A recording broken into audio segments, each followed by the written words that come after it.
Hello, everybody. Welcome along to your Afternoon Rabble here on the Rangers Rabble Podcast. I don't know if I've ever said this out loud, right? I'm not having a good day, right? I'm not having a good day. And Lyndon's already on my case, and I haven't started. Ash, how are you? I'm doing well, but I have to say Lyndon had me in absolute stitches. I don't know if you want to share his comment, Martin, but that was brilliant and on point. It was on point. Let's just say it was to do with Martin's tardiness when he's opening the show. My what? Lateness, tardiness, whatever. Basically, you're no on time. You're no on time. Is what we're trying to say. I keep forgetting that you're quite posh and you know these fancy words that I don't know. Definitely not. I know. Listen, and the morning phone in the day went for nearly an hour, which is unheard I saw that. Good calls though. Oh, did you listen? I did. I dipped in and out. It was good. Enjoyed it. See, so what you're basically saying is that your job's not that important that you can afford to miss it. Listen, when I'm making a cup of tea, if I stick the old AirPods in for 5 minutes, it's all right. I like to keep up with what's going on. Yeah, well, all I'd like to say is, Lyndon, like, start having a go at Ash now. That is a countdown word. Martin thinks you just called him a tart. I'm not going to lie, that was in my head. Yeah, that was really in my head. Ash, how are you? I'm going to take a guess that he's been called worse, to be fair. But anyway, moving swiftly on. I'm well. It's Friday. The sun's shining, and we're starting to get some Rangers news that makes me feel like pre-season's just round the corner and football's about to start again, which is good because I'm actually missing it, which I'm quite shocked about, given the disaster of last season. Yes. Well, the manager has spoken. I think that's probably helped us. And what I will do, we don't usually do this, but I done it on the morning phone, and it's only 2 minutes long. Let's hear what the manager had to say. It'll be good to get your thoughts, Ash, and everybody in the comments. So let's hear from the manager who spoke to Sky Sports. Match day 4 is Celtic. Is that good to play them early? Rangers had good results recently against them, or does it really matter when you play any team? Yeah, I'm not sure it does. I think we expect it to be early. It usually is. So, but we have a lot of games to focus on before then and a lot of work to do before then. But of course, they're exciting games. They're special games. But as I said, we have games before that, and every game is going to be so important. Yeah, including a European game. What's your thoughts on Panathinaikos in that draw? Well, I think it's incredibly exciting. I think it's going to be an amazing atmosphere at Ibrox. People have said to me, it's maybe the most difficult tie we could have got.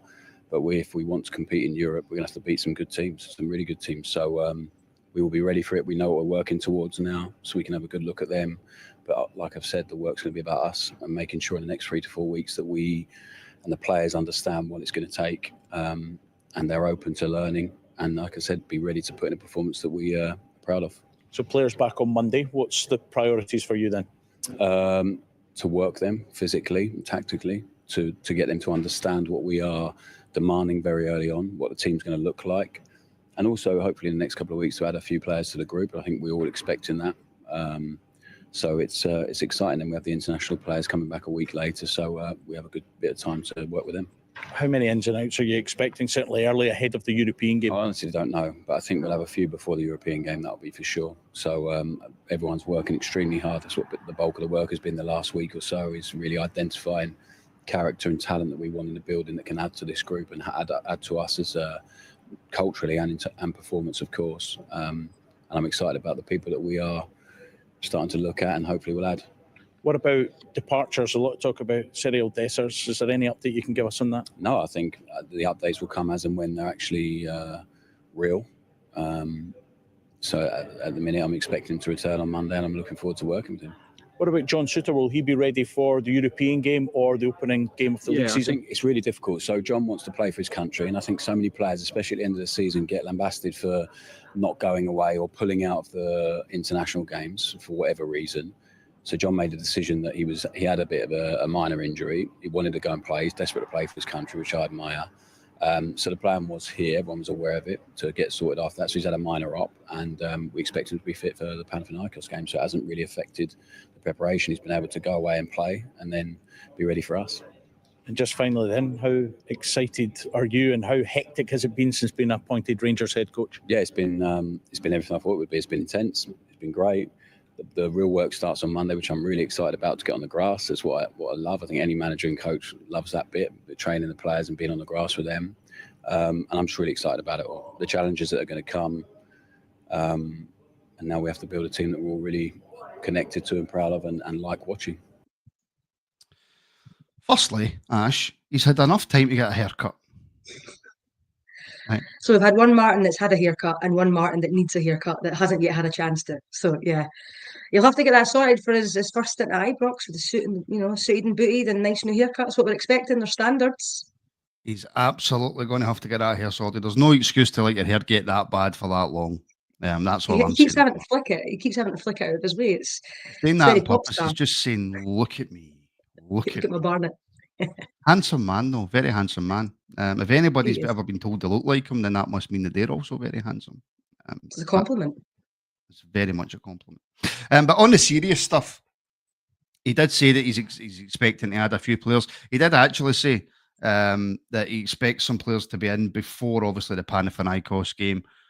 I think ideally, Ash, we would like them to be in well before the Panathinaikos game to get used to Martin's style, get used to the other teammates, and hopefully we get some announcements early next week.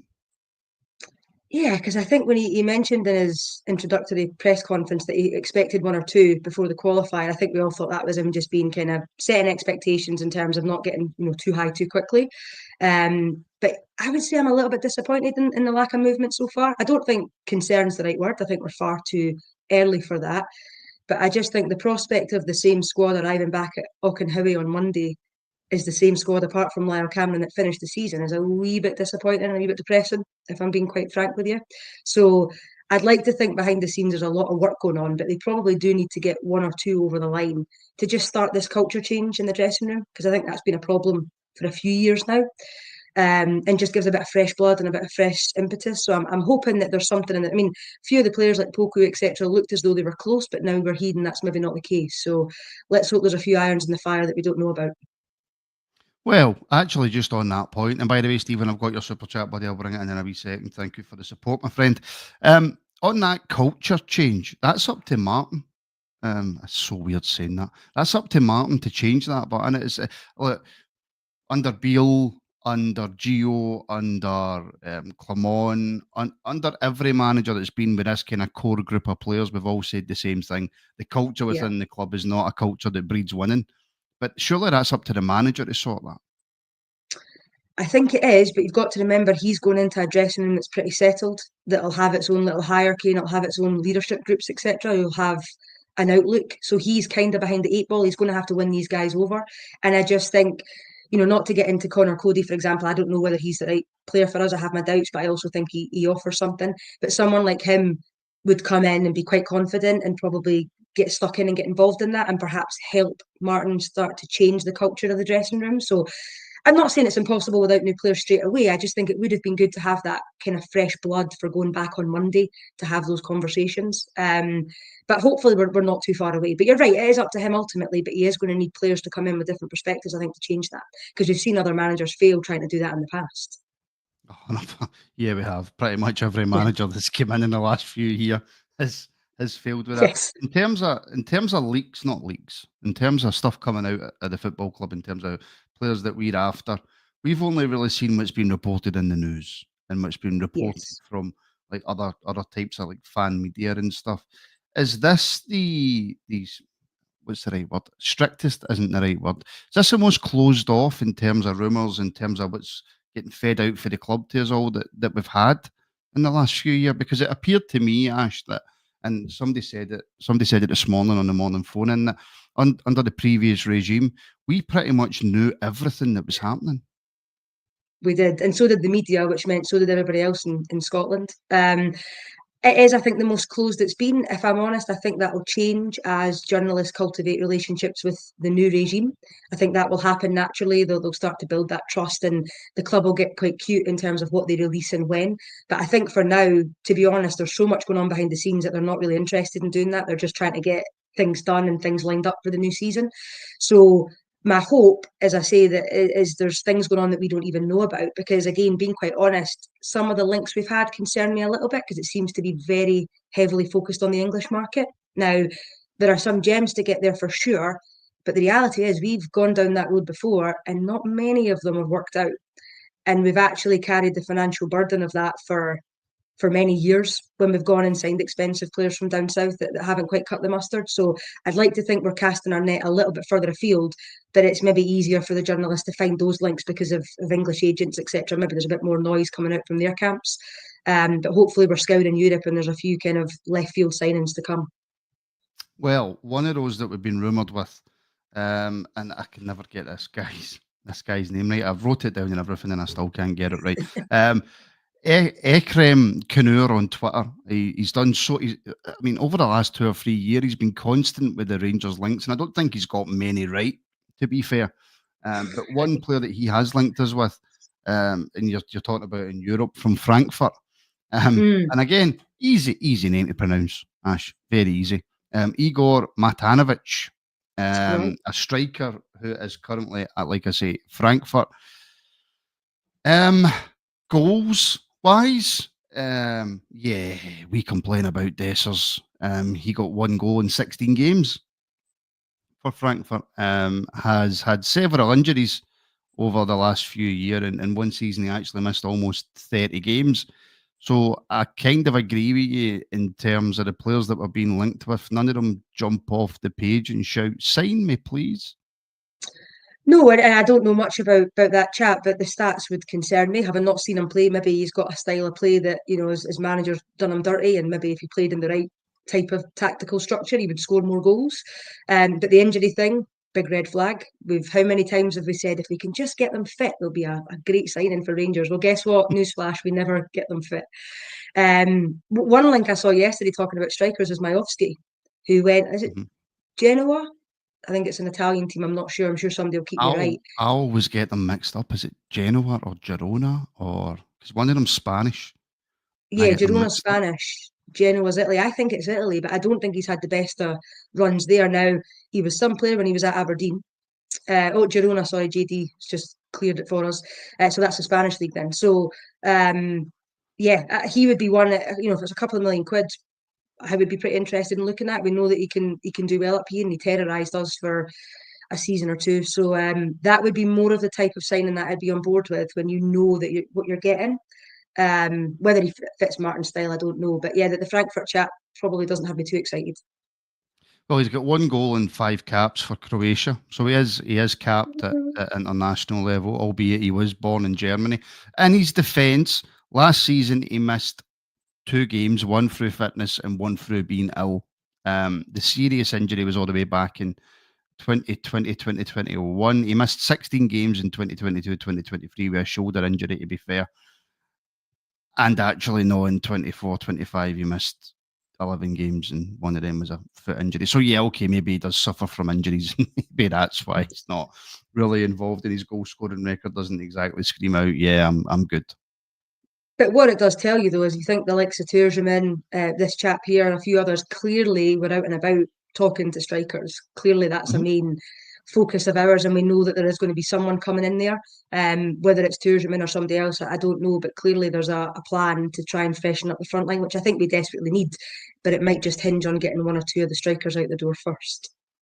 And talking about strikers, Russell Martin saying that he expects Cyril Dessers to be back at training on Monday. All we've been hearing, Ash, is that the deal with AEK is done. It's a formality. It's set to be signed. It could be a wee bit of sportsmanship for Russell Martin, just hiding anything that he can, because he doesn't have to tell us anything, doesn't have to tell the media anything. Would you be surprised if Cyril was back at training on Monday? I wouldn't be surprised if he's back at pre-season training at some point. I don't know if it'll be Monday, just because I think he played for Nigeria during the break, and he also got married. So I don't know whether there might be scope for him to have a little bit of extra time off. I have no idea, but I wonder. But he's professional, through and through. I think that if a deal isn't done, he'll absolutely be back in pre-season training. What I would say is Martin today was very diplomatic. He didn't exactly say Dessers isn't for sale, I'm going to build my team around him. What he said was, for now, nothing's changed, and he expects him back like everybody else. So looking forward to working with him. Yeah. So I think Dessers is going to go. I see Sniper saying he should be going nowhere. I think Dessers is definitely going to leave this summer. Whether it's now or, as you say, it's Ike maybe wanting to save themselves a little bit of money on the transfer fee, that could be part of it. But I don't think he'll be short of suitors. I think, apparently Serie A teams are looking at him. Wouldn't surprise me if some Turkish teams are looking at him after his performance against Fenerbahce, particularly in Turkey. And in fairness to Dessers, at times I think he's been a little bit perplexed with the criticism that he's got. I think he's probably felt a bit miffed that fans have had a go, because he probably feels like he's held up his end of the bargain in terms of goal scoring. So I think for all parties, I don't think he's desperate to go, but I think for all parties it makes sense to just have that clean break and bring somebody else in. So he might be back in the Rangers training jersey, but I don't think we'll see him in a strip again. And you've also got to remember, Ike Athens have got a qualifier as well coming up, same week that we do, for the Europa League conference. So they at some point are going to have to just put their money where their mouth is and get the deal over the line if they really want them. So I think things will move over the next week or two on that, if it's going to happen. Are you happy with the club, basically? I mean, and this is just all reports. We don't actually know if this is true, but if it was true, would you be happy with the club saying to EEK, no, look, we told you 3.8? No chance. You either pay the 5 or you go and get somebody else. I mean, I think in the past we've criminally undervalued our players. When you look at the likes of Cantwell and stuff that were basically sold for pennies, which is ridiculous. So I do respect them for holding firm. Where I would maybe start to challenge that is if us bringing a striker in is contingent upon Dessers going. And I don't necessarily mean financially, I just mean in terms of squad depth. For a few 100,000, I'd maybe say to the club, look, let's just get things moving. We need to start seeing some transfer activity. But if there's interest from other clubs, they're absolutely right to say, Ike Athens, this is the deal. If you want it, then great. If not, then we'll go and speak to other clubs that might give us what we're looking for. So it depends on the conversation, but I do think it's right we're starting to get some value for our players, because he is an asset, and he's one of the few assets that we have, realistically. No, 100% yes. 100% yes. I'm starting to get to that point where I'm thinking, I wonder what he would be like in a Russell Martin team. I wonder if we just give him another season. But I dare not say it, Ash, because I would get crucified in the comments. In fairness, a few folk are saying that they think he shouldn't be going. I think it's really split.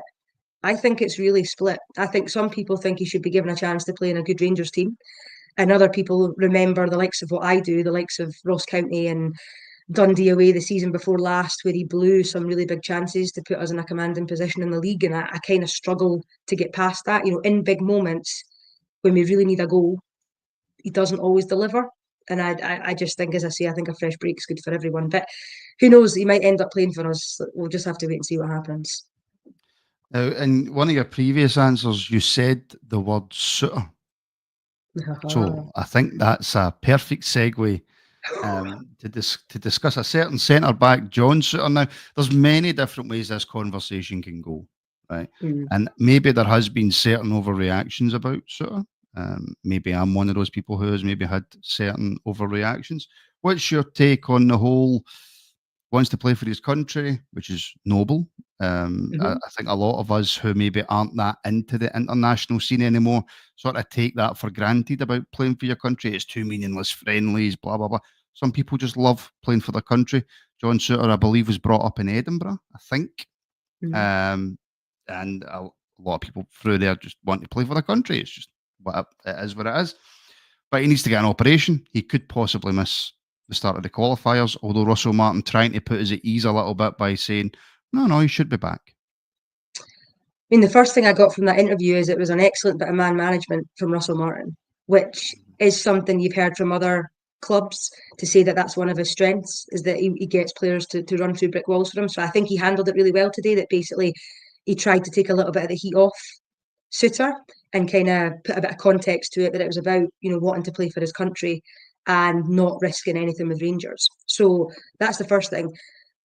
I'm kind of in the middle. I am critical of Souttar potentially risking his start with Martin at Rangers by playing in a couple of really meaningless games. I don't actually think he even played the second game against Liechtenstein. I think he played the first one, but I don't think he played the second. So, how much value was it for him to stay through the whole camp? I'm not sure. And also from his point of view, he's trying to win a new contract at Rangers, or he's trying to win a new contract elsewhere. Maybe it would have been more sensible to go and get the minor op, when it suited him. On the flip side, Rangers have known about this problem before the end of the season, and we didn't send them for the op. So from John Souttar's point of view, he could say, well, you never, I was able to play for Rangers and you were quite happy for me to do that. I want to go away and represent my country. So at the end of the day, he's our player. He's one of the best centre-backs we've got. Bashing him isn't going to help. We need to get behind him. We need him back for Panathinaikos. I think if he doesn't start that game, probably you could then be quite critical of him, and some of the hassle would be justified. I think for now we just have to wait and see. We have to trust that they've made the right decision. And he did it with the club's permission. So that's the other thing. The club have allowed it to happen. So if we're angry at Souttar, we should be angry at the club as well, not just him. I don't really want to go down this route, but I'm going to anyway. Is the club versus country debate a real thing? Do you think? Should you? And again, this is all about personal preference. So your answer depends on, well, your personal preference. Should you put club before country? Should you make sure that you are always 100% fit to play for your club before you even consider playing for your country? And I don't just mean John Souttar. I mean everybody. The club would argue, look, we pay your wages. You get very limited money off of a national team. The whole club versus country debate, should it even be a debate? And this may be sitting on the fence a bit, but I think it depends on the club. And by that, what I mean is for some fans, your association with a club is part of your identity as much as you identify as a nationality. So for some people, the two are just as important.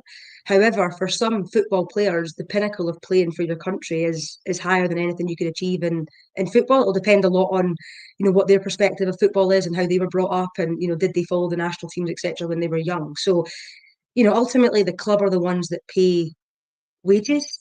So there is a certain responsibility on the player to make sure that they're not doing anything to jeopardise their club. However, as a football team, we want our players to be representing their country because it speaks well of what we are doing. It increases their value, it gives them exposure, it improves them as football players. So, no, I think that you don't want to get into this debate of club versus country. I think for us as Rangers fans, and I'm talking for myself here, it's been more challenging over the last few years because I felt more disconnected from the Scotland team, just because I think of the way we're treated by other Scottish football fans and the way some of our players have been treated in the past. But at the end of the day, Scottish players want to play for the national team. So as much as sometimes that causes a little bit of conflict, we need to get behind them. And I do like watching Scotland, but I like it a little bit more when I see a Rangers player in the lineup. Yeah, well, I must admit, it's a really hard thing to describe. Like, when I was younger, it was like, best way I can describe it is when I was younger, Rangers were here and Scotland was here. They were on a level par. They were on a level playing field. I absolutely adored and loved watching my country. Now, and I didn't watch any of the Scotland friendlies. I couldn't even tell you the only reason that I know the score is because me, my missus and my Wayne went to Cardigan's in Hamilton for something to eat, and the Scotland game just happened to be on at the same time. I didn't even know Scotland were playing. That's how disconnected I am from the whole Scottish setup. And I just seen the score was 3-1 when we were leaving. That's the only reason I know. I didn't even know that there was John Souttar was playing in that Scotland game. That's how disconnected I am, which is actually really poor from my point of view. It's your country. It's a game of football. It's football. I love football. I should be paying more attention to my country. And Ash, you can see, the way that Ryan Jack was booed onto the park, the way that certain ways that some of the Tartan Army act, the way that Rangers supporters are looked at by some of the Scotland fans, and you can go through all the lists of reasons why, but I can't quite put my finger on why I've fallen away so much from the Scotland team. I mean, I think the Steve Clarke thing is a factor. He's been quite open about how much he hates our club, and so that doesn't sit entirely well with me. But Scotland manager, I do think some fans might have been turned off by that. I think the other thing, when I used to really enjoy watching Scotland, you had Chris Boyd, Alan Hutton, Barry Ferguson, even the likes of Stephen McManus, Gary Caldwell. I feel like at those points you were able to kind of separate club and country. You were able just to, you saw some of your players in the lineup and you felt a little bit more for them, but they were part of a wider squad that you could support. After we had our problems in 2012, how many of our players were getting into the squad? There just wasn't. How many were good enough to get in? Zero. Absolutely zero. 100% agree with you. But what I mean is it just took away that connection with the national team a little bit. I think not having any Rangers players in there, which it's coming back now. You've got the likes of Connor Barron, John Souttar, etc. And hopefully Lyle Cameron might be someone that gets into the squad and, we start to develop our own players. And I do think that'll help the relationship with Scotland. But I'm like you, I love Scotland and I like watching the team, but it's not quite the same as it was, say, 10 years ago. No. It's really not, and it's genuinely a shame. But however, the fixtures have been announced, and I asked this again, and in fact, if you did listen this morning, what was the first thing you Yes. remember me saying about the fixture announcement? Can you tell me? Was the easiest one that you'd seen for a while? Oh, but you did listen. Ding, Fair ding, play. ding. That's a memory, by the way. Yeah, just Motherwell away. Dundee home, St Mirren away, and Celtic at home, obviously, in the fourth game, which is either, that comes with its benefits and its negatives, because if it is close going into the final games, then that means that in the split, we play them at Parkhead. That's the only negative for me for playing Celtic at home first. But in terms of Motherwell away, it will be a trick. I'm not sitting here saying it's going to be easy, but I don't think it's quite Aberdeen away, Hibs away, Hearts away, right? And for people were moaning about why do we play so many away games, it's because we never won the league. That's why we're always away from home at the beginning. But is this, and I feel like I have to preface everything. In fact, I'll just ask you, is this the easiest start to a league campaign we've had since, well, you can remember? It feels pretty good. I look at those fixtures and I think there's a really good chance for Martin to get off to a good start. Our record at Fir Park, I think, is excellent. I think we're unbeaten there for many, many, many years.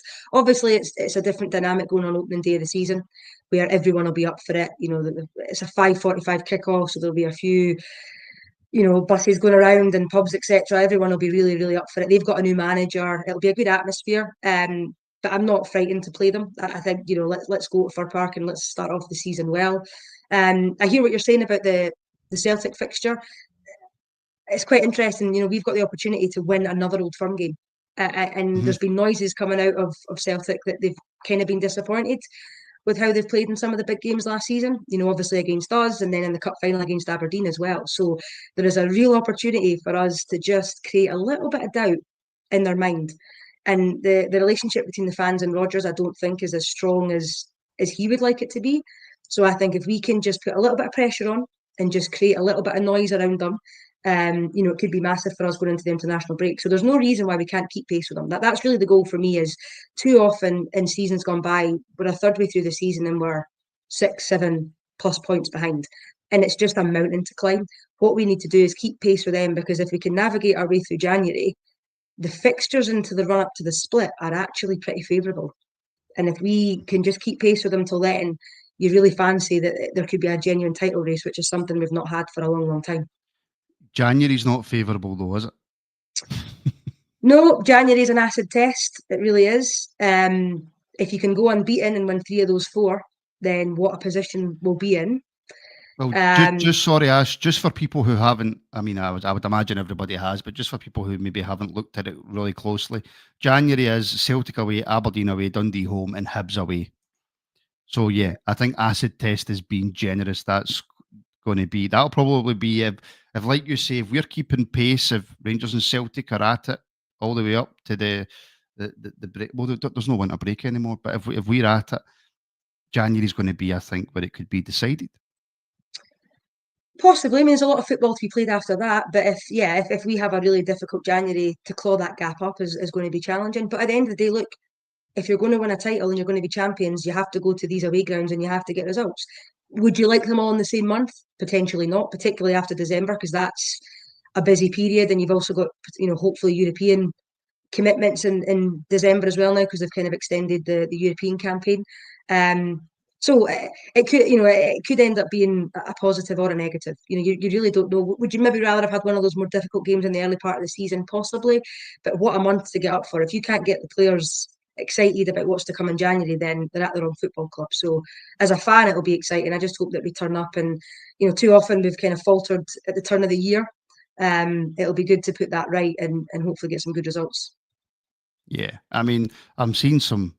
JD's a great guy, right? But putting in that we've been linked with Kieran Trippier, right? First of all, the wages, no. Second of all, the guy's more injury prone than Ryan Jack. So I'm sorry. Kieran Trippier, fantastic player in his day, great for England, can score free kicks. But no, Ash, no, just no. No, I don't know whether that link's come because he was in a picture with Tav training somewhere in the world over the last few days. But that's exactly the type of signing that I probably wouldn't be comfortable with, to be honest, because that's a hell of a lot of wages on a guy that might not even play half the game. So, as you say, back in his day, great player, but not the kind of the type of player I think we should be looking at with our new funds that are coming in. No. Can I just ask everybody, by the way, if you're watching on YouTube, if you can give the show a like and make sure you are subscribed. I've been saying it for the last few days, but we're just over 100 away from 14,000 subscribers. So it would be really greatly appreciated if you can help us on our journey to that. And of course, the more people who are subscribed, the more likes the show gets, the more people that watch it. So it's better for everybody involved. Just before we finish, and I'm not, by the way, JD, stop trying to put the blame on Geordie, right? That's despicable behaviour. Try to put the blame on somebody else. I want to finish on this, Ash. I don't want to delve too much into it because I think there's going to be more to come from this that we can talk about in the future. John Brown, the minute he made those comments on RTV, I knew all this was going to come. I think everybody knew all this was going to come from the SFA. My point of view on it is the SFA have kind of proved his point, to be honest. I have seen clips and heard so much more from other club channels where I've went, oh, that's a bit close to the bone. But I've never at any point went, right, well, I want that club charged with what that idiot's just said on their channel. Irvin Welsh springs to mind. Tom Boyd springs to mind. I don't know their names, but quite a few guys on the Aberdeen TV spring to mind. The only ones for me, by the way, that are actually half decent that I've heard is the guys on Hearts TV. They just seem to be quite along the lines. But there's been so much said on these club channels, Ash, and for Rangers to be fined, and look, $3,000 to Rangers is nothing, right? It's not about the money. It's the fact that we've been fined for what somebody said on our TV channels when nobody else has ever. No, it seems to be a bit of theatre to me. As you say, £3,000 is a drop in the ocean for a football club, but it's almost a face-saving exercise for the SFA, not to back down. If they wanted to make a point, they could have given us the charge and then they could have listened to our defence and said, right, okay, you've got a warning. If anything like that happens in the future, get a suspended fine or whatever. But it is like they just wanted to have the final word. And I think as well, what they've done is exactly probably what they wanted to do. The conversation is no longer around an absolutely shambolic decision that materially affected the outcome of a sports event. It's now about, big bad Rangers complaining a game. And my issue is everyone else in Scottish football loves to see us get a bloody nose, and they're all sitting there lapping it up and chuckling, not realising that what we're trying to do is improve things for everybody in the country. All fans of all clubs have been victim of some terrible decisions. But as long as they're quite comfortable with the SFA getting one over on Rangers, then these guys continue to just run the game into the ground. So I'm not surprised. I'm really disappointed. And I think for the new regime, it's just an indication of this is what you have to deal with. We are held to a different standard in Scotland than any other club. But one thing I'll say about them is I think, our owners have handled it well in terms of the statement that they've put out. And I do think that they will hold these guys accountable. So if, somebody will be scrolling through other club channels, and if other things come up, I would expect us to be right on the case to say, well, hang on, is this not fall into the same category as what we've done? And that's exactly not about what will happen. Yeah, and it's not about being petty. It's about saying there needs to be an equilibrium across all clubs. We cannot be held to a higher standard than everybody else. It's not right. So just another farcical day in Scottish football, really, that news coming out yesterday. Are you a school teacher? No, I'm not a school teacher. You're not? Because you know all these big fancy words. Equilibrium. You're making me self-conscious now. I didn't think I was using fancy words. Equilibrium, that's fried my brain. Get it? Because that's equilibrium. Get it? See. I'm quite intelligent as well. Listen, I'm just full of beans because it's Friday. That's all it is. I'm just a bit excited. That's all. I'll tone it down a bit. Sorry. Yeah, I can actually hear my dog. My dog's at the other side of the door lying against it sleeping. And dogs, when they sleep, they make that I mean, I really shouldn't do this on the internet, right? But I'm going to do it. I don't care. Clip it up. Yeah, I'm going to clip it up. When the dog's lying there and they start going, whoo, whoo. That's what he's doing. I always find it quite funny. Do you think, Cammie's asking, will he be back on RTV? Have Rangers put themselves into a position now where they kind of have to put him back on RTV? I think he absolutely will be back on RTV. I think he probably will have been told, and I'm sure even after the game they sort of said to me, just need to watch and be a bit careful about what you're saying. But at the end of the day, he's on that channel as a fan. He's one of us. He is calling it like he sees it. Should he have used the word corruption? Maybe not. Were all of us thinking that word? Possibly some of us were. And the club did what they could do. They basically batted it down straight away. But the SFA have just wanted to make a point.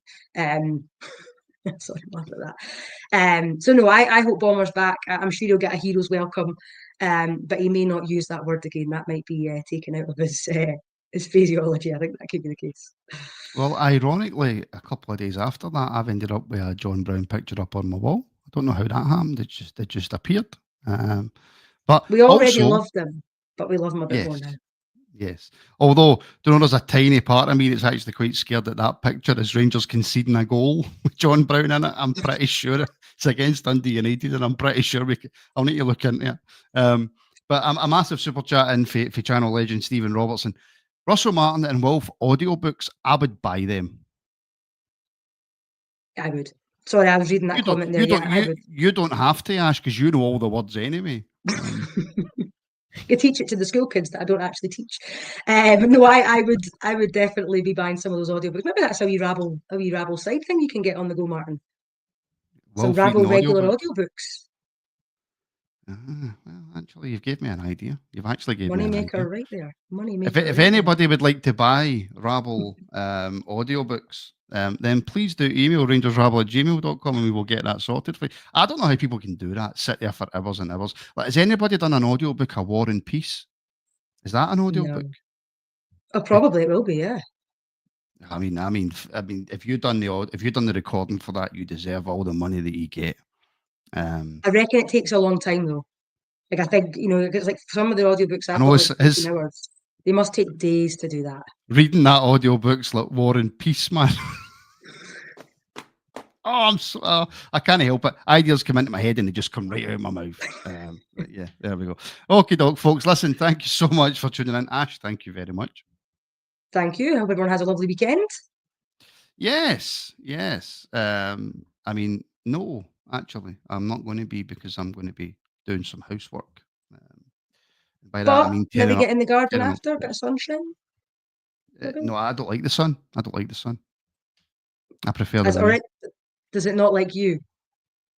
Oh no, it hates me. It absolutely despises me, but I don't like it back. We don't get on. It's a love-hate relationship with the sun.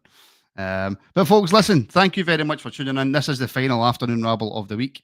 We are back tonight at 7 p.m. Ian Thompson back in the hosting chair tonight. So give him loads and loads of abuse, folks. Please do it for me. I'm off out tonight, back over to the stepsons. Apparently I'm being cooked dinner. Oh, nice. Doesn't get much better than that. Well, I'm going to Cumbernauld, so it's not that exciting. You know what I mean? I'm going to Cumbernauld. But listen, folks, please do like, share, and subscribe. Check out all our socials. Links for all are in the description. We are a independently run media. Are we media, Ash? I would say so. I think we've crossed that threshold. I don't know. That it feels a bit pricky to say media for me. But anyway, we are independently run, so we rely on your views and your help to help us keep going. So if you want to become a member now, the links are in the description. YouTube is for all your visual. So if you want to tune in and see this Greek god, then YouTube's for you. If you don't like this and you just want to hear this, I don't know what that was. That was Rabble out of context right there, wasn't it?